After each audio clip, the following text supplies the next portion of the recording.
Commander Jack Harlow wiped blood from his face as the bunker walls shook again. 3 years of fighting, and this was what remained of humanity's grand colony on Proxima B.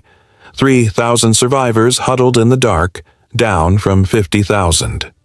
"Status report," Jack barked into his comm unit.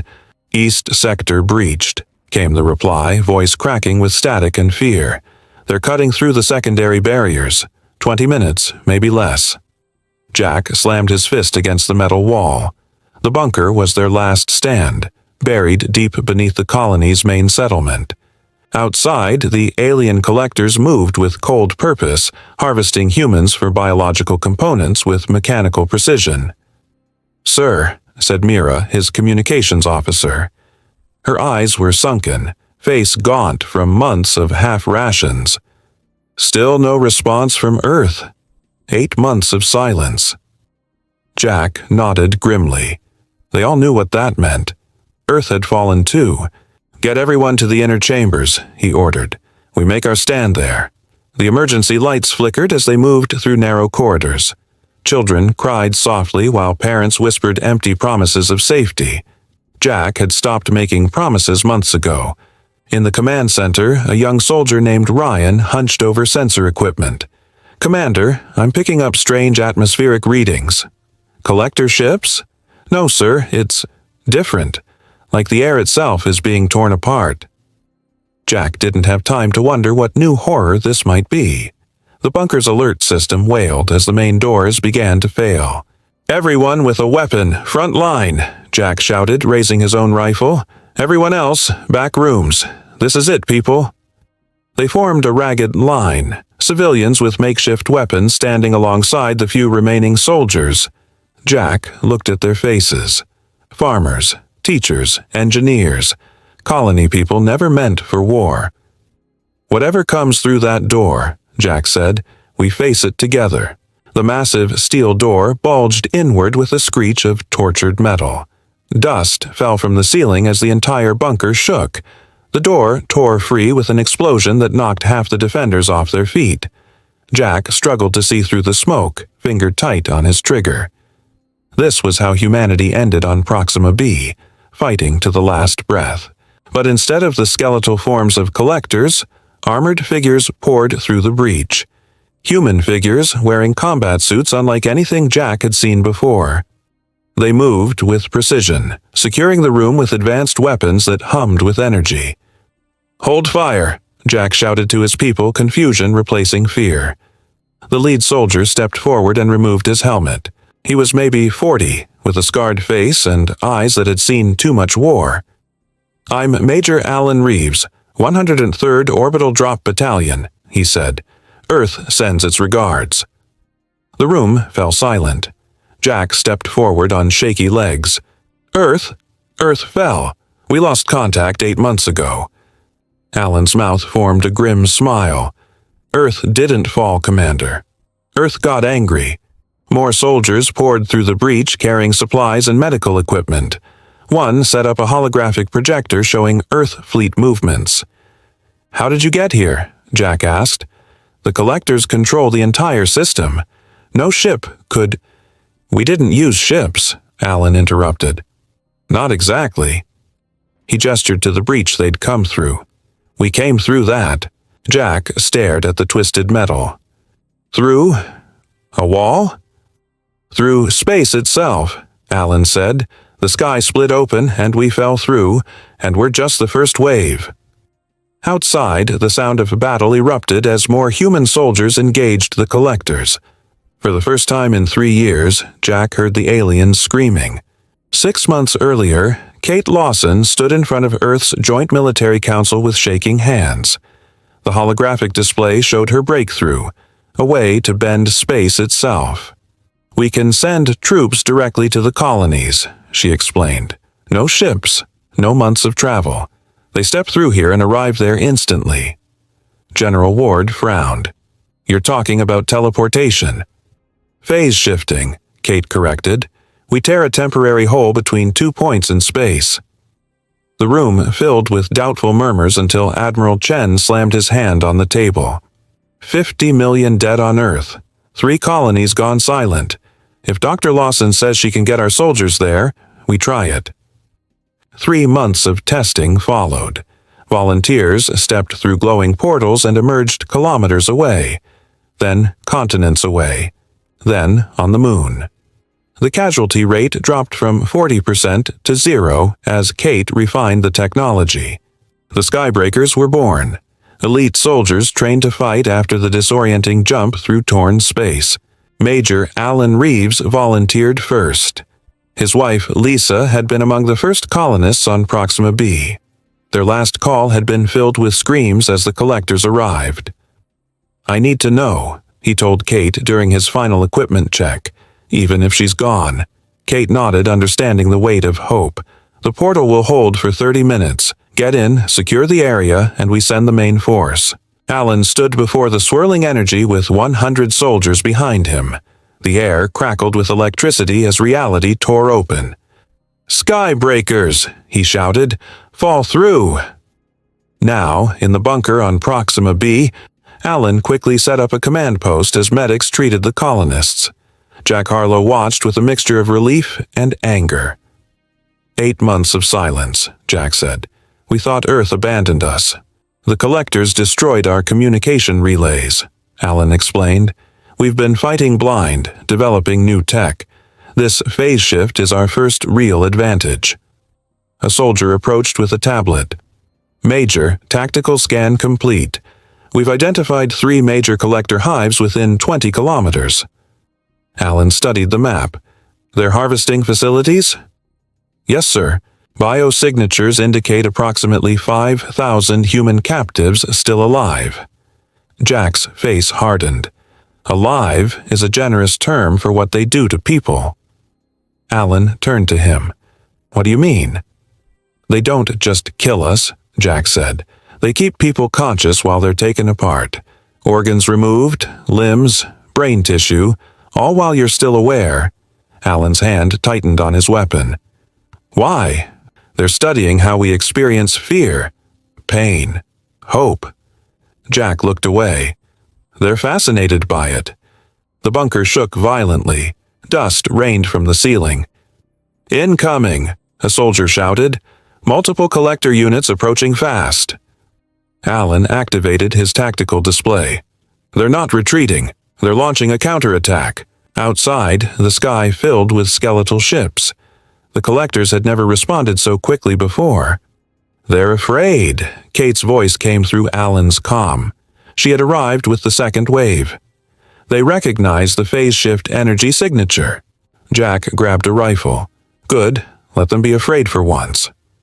The bunker rocked with another explosion, closer this time. A section of wall collapsed, separating Alan's advance team from the main force. "Fall back to defensive positions," Alan ordered. Through the new breach, they saw them. Not the skeletal humanoid collectors they'd fought before, but massive insect-like creatures with too many limbs. "What the hell are those?" Jack whispered. A wounded soldier crawled toward them. "They're different," he gasped. "These ones. They're not drones. They're something else." The creatures moved with terrible purpose, ignoring weapons fire as they advanced.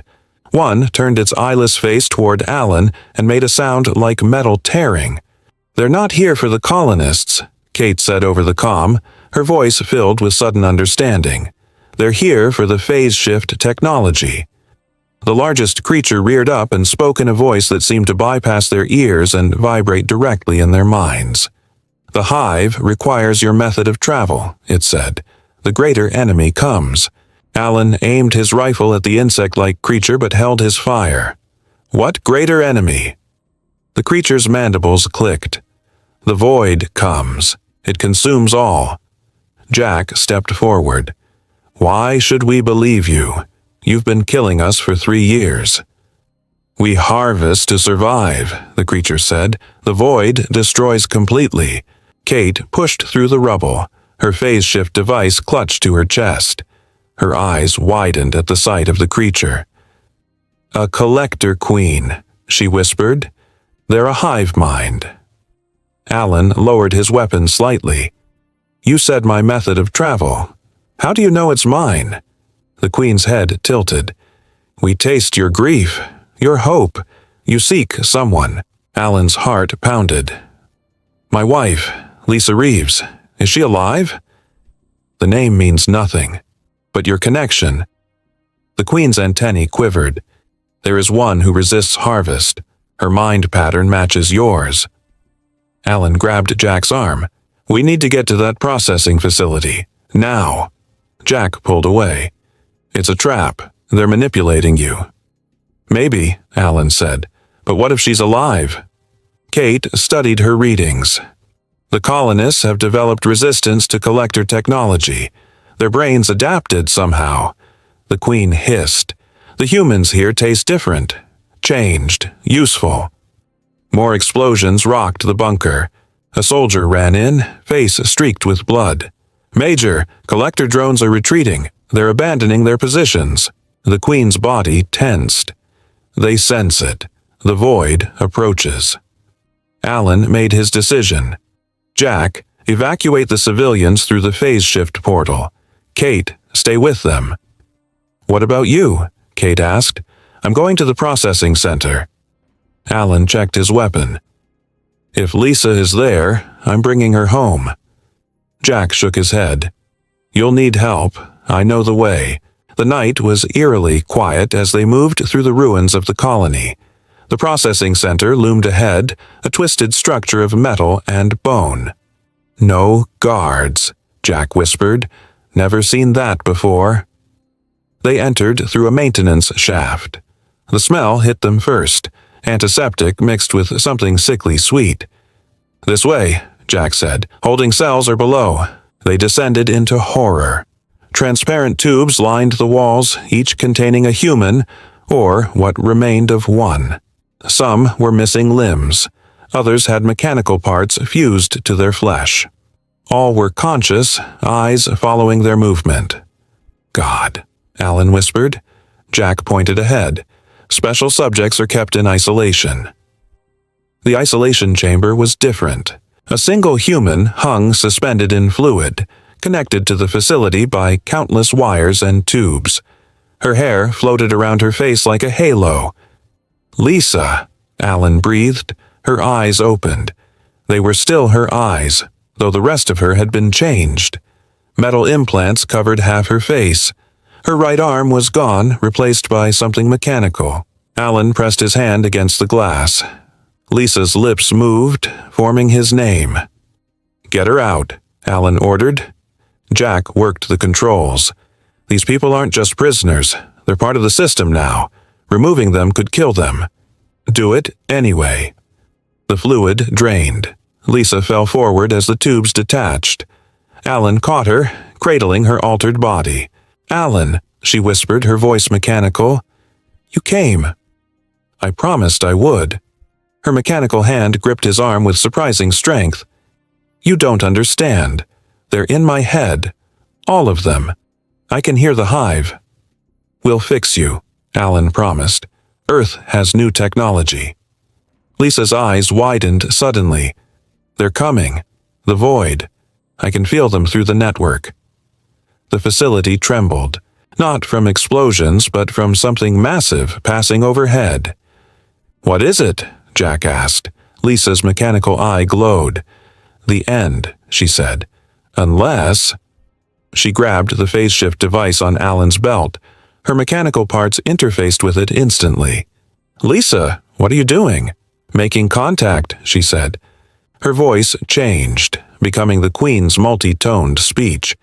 The Collector Queen requests alliance, human ingenuity, collector biology, together against the void. The ceiling cracked open.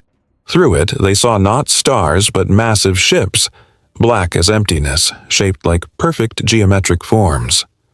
Too late, Lisa whispered in her own voice again. They're already here.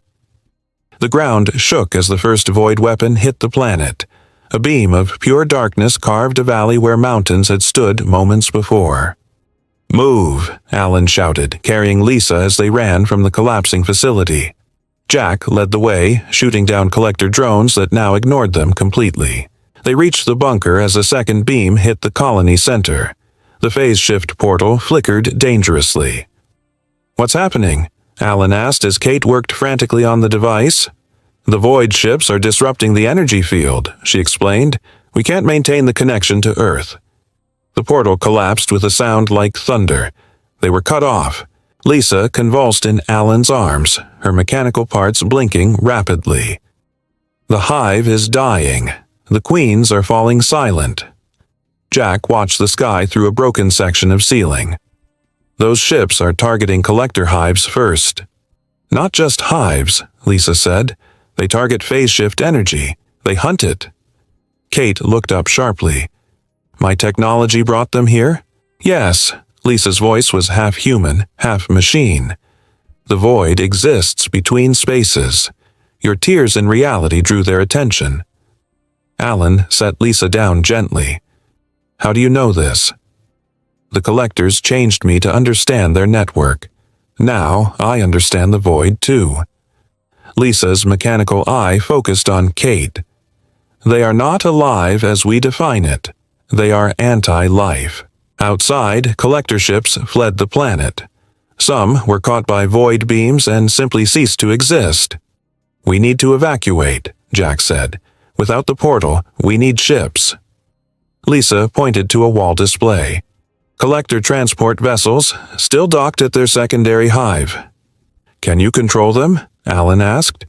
"Yes," Lisa said, "but someone must interface directly with their navigation system." Jack nodded grimly. "I'll go." "It's suicide," Alan argued. 3,000 people need those ships, Jack said. "You get your wife home. I'll get our people off this rock." Kate approached with a small device. "I've modified this phase shift unit. It won't open a portal, but it might disrupt their weapons temporarily." Jack took it. "How temporarily?" "Minutes at most." Jack looked at the survivors gathered in the bunker. "Minutes is all I need."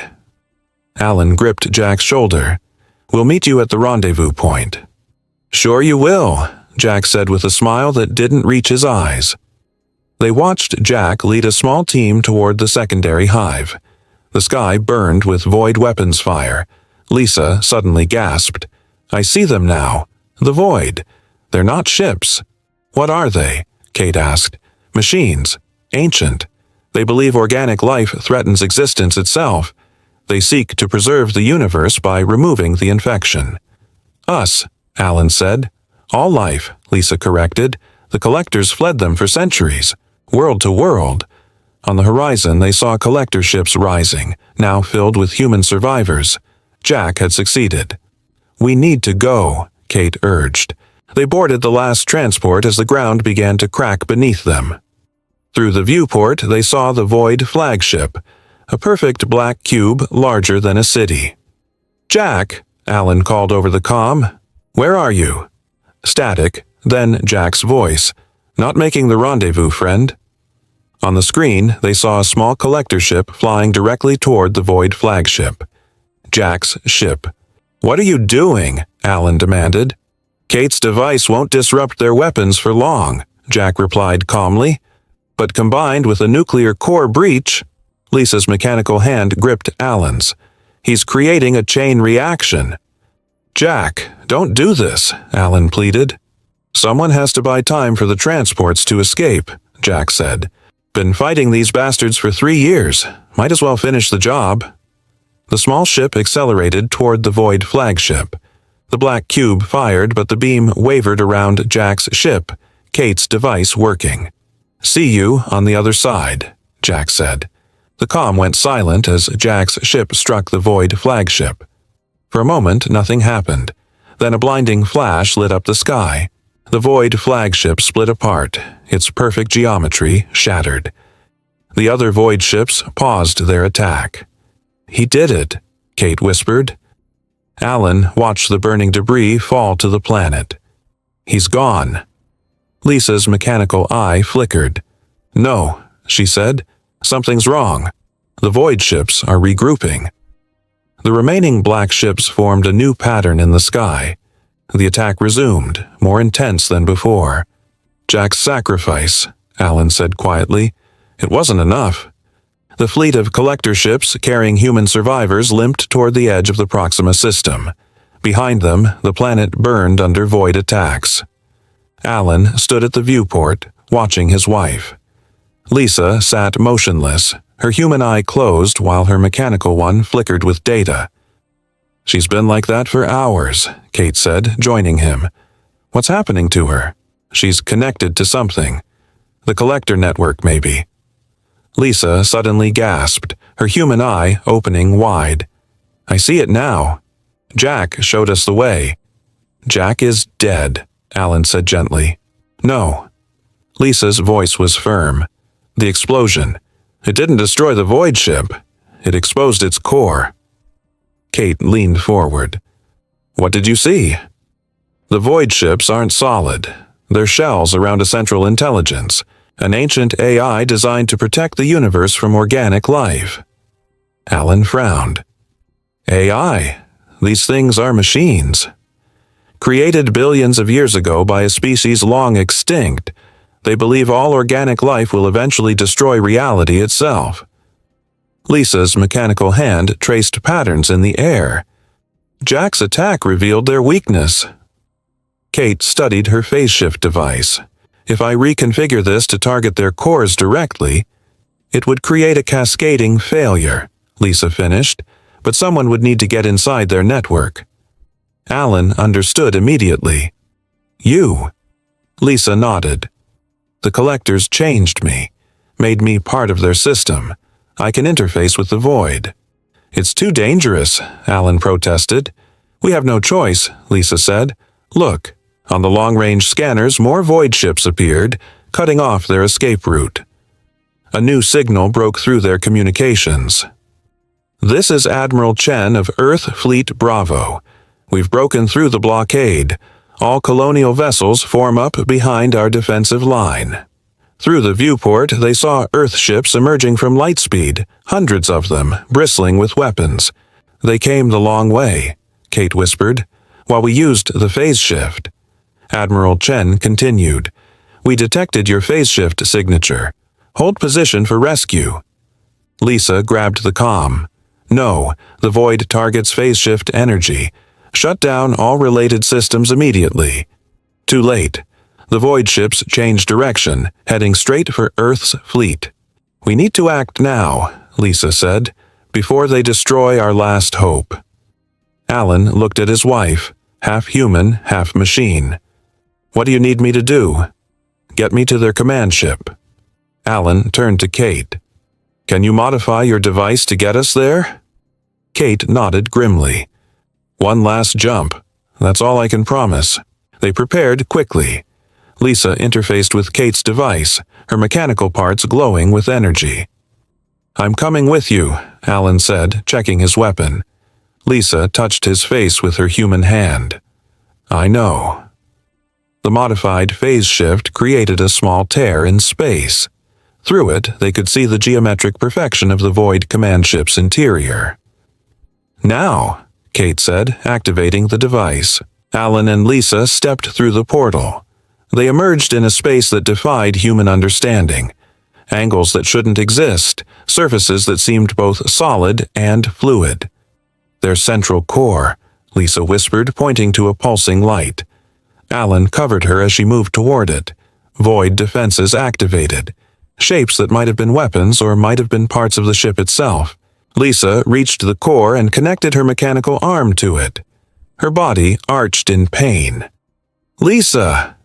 "I'm inside their network," she gasped, uploading Kate's modified code. The ship began to vibrate.